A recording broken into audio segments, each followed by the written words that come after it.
Back in 1936, the local government in Miami Beach enacted a mandate that every single newly constructed house inside the city lines had to include a solar water heating system. It wasn't merely a recommendation. It wasn't a perk for a tax deduction.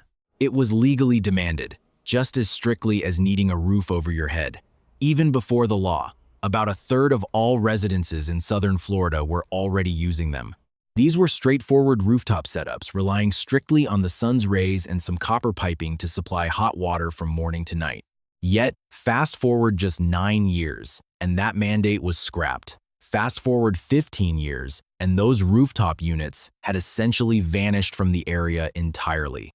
What took their place was far more expensive to operate, suffered from constant mechanical failures, and required an ongoing monthly fee to a corporation that wasn't even around in the 30s. What is truly fascinating here isn't the political reversal itself. It is the sequence of events required to make an entire geographic area completely forget that generating hot water for free was ever a standard practice. During the final years of the 1940s and into the early 50s, the natural gas corporations over in California launched a heavily targeted marketing blitz. Their goal was to smear the solar water heater as a finicky, unpredictable, and downright shameful piece of equipment to own. They marketed their gas-heated alternatives as the pinnacle of modern cleanliness and ultimate control. Solar power, meanwhile, was painted as some crude, backwards workaround for folks who were simply too poor to afford real plumbing. And their strategy was a massive success. Not because their assertions were actually factual. A decently constructed solar heater from that time period easily supplied water at 120 degrees Fahrenheit on a typical bright day. And it did so with absolutely zero running costs. The campaign triumphed because it planted a narrative in people's minds before they ever thought to doubt it. That stigma remained. And somewhere down the line, between those vintage advertisements and the $8,000 commercial solar arrays sold today, the fundamental, elementary physics were buried beneath decades of corporate branding. But here is the thing about physics. It does not change. And you can recreate that exact same original system from the ground up for roughly $15 today. The fundamental concept driving this entire mechanism is known as a thermosyphon. It might sound highly complex, but it remains one of the most basic phenomena in science. If you have ever stared at a lava lamp, you have already witnessed it in action. Hot fluids move up, cold fluids sink down. That continuous looping process happens automatically without a single mechanical pump, zero electrical wiring, and absolutely no moving parts. When we apply this to heating water, the logic works like this. If you expose a coiled pipe to direct sunlight so the water inside it absorbs heat, and you mount a holding tank higher than that coil, the heated water naturally glides up into the tank. At the exact same time, the heavier, colder water sitting at the base of the tank is forced downward into the coil to get warm. It forms a perpetual loop. It is a thermal engine fueled entirely by nothing but ambient nature. This concept is hardly a modern breakthrough. The architects mapping out steam radiator systems back in the 1800s knew the thermosyphon effect inside and out. The singular reason it vanished from modern domestic plumbing is simply because a corporation cannot mail you a monthly invoice for sunshine. So, why do we specifically need copper for this? In theory, you could snake any hollow tube through a sunlit patch and absorb a bit of thermal energy. Even a standard black rubber garden hose will warm up somewhat. However, copper boasts a thermal conductivity rating around 400 watts per meter Kelvin. In plain terms, it transfers the heat striking its exterior straight into the liquid inside about 8 times quicker than a steel pipe would, and well over 100 times quicker than plastic. In a practical sense, the liquid trapped inside a copper tube hits its target temperature drastically faster than it would inside any alternative piping. The coil itself is not meant to hoard the heat. Its entire purpose is to instantly hand that energy over to the liquid flowing past. That is copper's exact function here, channeling energy rather than trapping it. And if you head over to a local hardware store, a 15 FT roll of 4-in soft copper tubing, which is precisely what this project requires, will set you back maybe $12 to $18 depending on your region. That single roll forms your entire solar collector. Now, There is one crucial detail that dictates whether your setup produces 80-degree water or 140-degree water, and many people who attempt this completely overlook it. Untreated copper is actually a terrible solar absorber. Its shiny surface bounces a massive amount of incoming sunlight away instead of soaking it up as heat. You know the look, that brilliant, glowing gleam of bare pipes sitting out in the sun. That reflection is literally energy escaping your setup before it ever has the chance to heat your water. The solution is flat black spray paint. Not glossy, not satin, flat black. This specific coating absorbs roughly 95 to 97% of the visible light spectrum. Once you coat that metal, the sunlight that was previously bouncing off is almost entirely captured and transferred into heat directly at the copper's surface. That single $2 can of paint is the absolute dividing line between tepid and scalding water.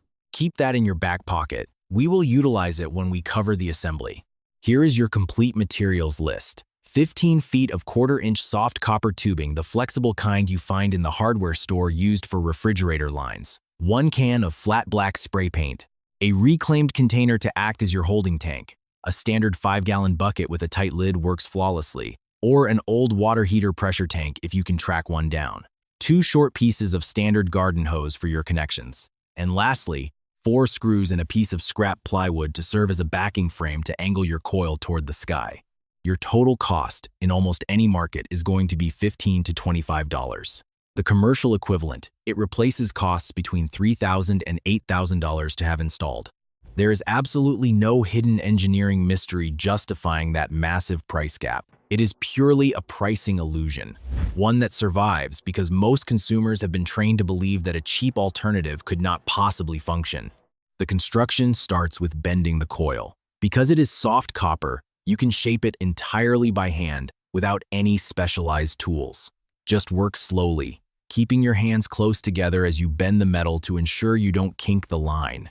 You are creating a flat spiral, winding it like an oversized clock spring flat on a workbench until it is roughly 12 to 18 inches across. The exact spacing between the loops is not an exact science, but try to keep them touching or incredibly close so you maximize your exposed solar surface area within a tight footprint. Once it is shaped, lay the coil flat against your plywood backing. Lock it down with small screws or simple wire clips so it sits totally flush and cannot move. Then, spray the entire assembly, the pipe, the board, the hardware with 2 light, even coats of that flat black paint. Allow it to dry completely before you hook up any water lines. The angle at which you mount this board really matters. You want it aiming at the sun as directly as you can get it. A highly effective starting point is simply matching the angle to your local latitude. If you are located at 35 degrees north, prop your board up at a 35-degree tilt facing due south. It does not require absolute pinpoint precision. Even scattered, diffuse light on a partly cloudy day will still generate incredibly useful heat. Now, let's talk about the plumbing connection that dictates if this entirely succeeds or completely fails. Your inlet where the cold water feeds into the coil absolutely must connect to the lowest point of the spiral. Your outlet where the heated water exits has to pull from the very top, not from the side, and not from whatever angle feels easiest. Bottom in, top out. The underlying reason goes right back to the thermosyphon principle. That hot water you are generating is physically lighter than the incoming cold water pushing behind it. It naturally wants to travel upwards. If your exit is at the peak, that hot water flows out effortlessly and continually, pulling the cold water up behind it. And here is exactly where the majority of DIY attempts break down. If you run both your inlet and outlet at the exact same elevation, you break that natural convection cycle. The water inside heats up, sure, but it has no exit route. The flow dies. You are left with a blazing hot coil of water that refuses to circulate back to your holding tank. This is the ultimate failure point, and it ruins projects for people who did every other step perfectly. When you cut soft copper tubing, both ends look exactly the same, just open pipes. So, when a builder runs both ends out of the same side of the assembly just to make the plumbing look tidy, they unwittingly create a closed loop that physically cannot thermosyphon. The permanent solution happens before you even start bending the metal. Wrap a piece of red tape around the end you intend to be the bottom loop. That becomes your dedicated cold water inlet. Wherever the opposite end finishes, its spiral becomes your top outlet. Mark it immediately, before you paint over the metal. It is a 30-second precaution, but skipping it will cost you over half of your system's efficiency, if not all of it. The placement of your storage container is what actually drives the thermosyphon. Your tank has to sit physically higher in elevation than the heating coil. A minimum of 6 inches above the coil's peak is required, but 12 to 18 inches higher is optimal. This vertical difference creates what plumbers call a head pressure differential. The raw gravity of the cold water sitting in the tank forces it down the hose and into your bottom inlet, pushing the hot water up and out of the top outlet. The more vertical distance you add, the more powerful that natural circulation becomes. For a bare-bones setup, just elevate a 5-gallon bucket on a sturdy shelf, run some garden hoses down to your sun-facing coil, and you are done. No electrical pumps, no temperature gauges, no timers. When the sun comes up, the water starts flowing and your tank fills with hot water. When the sun goes down, the thermal engine stops. That is the entire operating cycle. There is one optional modification that will drastically multiply your output: placing a sheet of clear glass or polycarbonate plastic directly over the copper coil. This introduces a localized greenhouse effect right over your collector. Solar radiation effortlessly passes right through the clear shield on its way in, but the infrared heat radiating off the warming copper cannot escape back through the glass anywhere near as easily. Thermal energy gets trapped inside the frame. Even on a perfectly mild 70-degree afternoon, the ambient air trapped inside a glazed collector box can skyrocket to 150 degrees Fahrenheit. A pane of glass salvaged from an old picture frame is perfect. A fresh sheet of clear polycarbonate from the hardware store runs about $8. The performance gap between an exposed coil and a covered one during cooler weather is a solid 30 to 40 degrees in your final water temperature. During the spring and fall, that sheet of plastic is the literal difference between a useless, lukewarm trickle and genuinely functional hot water. We ran a field test over 3 consecutive days to prove this. One day was completely overcast. The other 2 offered only partial sun. At no point during the testing window did the panels receive full, direct, unimpeded sunlight. On day 1, under thick cloud cover from dawn to dusk, the exposed, unglazed coil managed to produce 8-degree water after 4 hours of purely ambient daylight. The exact same coil setup, just covered with a clear sheet, hit 114 degrees in that same time frame. Neither saw direct sun. They ran entirely on scattered light. Day 2 gave us partial morning sun before clouding over by midday. The glazed unit reached 138 degrees before 11:00 a.m. and maintained a temperature above 120 degrees inside its insulated tank for the rest of the afternoon. The water we poured out at 3:00 p.m. was so hot you would have to mix in cold water before you could safely shower in it. Day 3 mirrored those exact conditions and gave the exact same results. The system performs exactly how the laws of physics dictate it should. That outcome shouldn't shock anyone.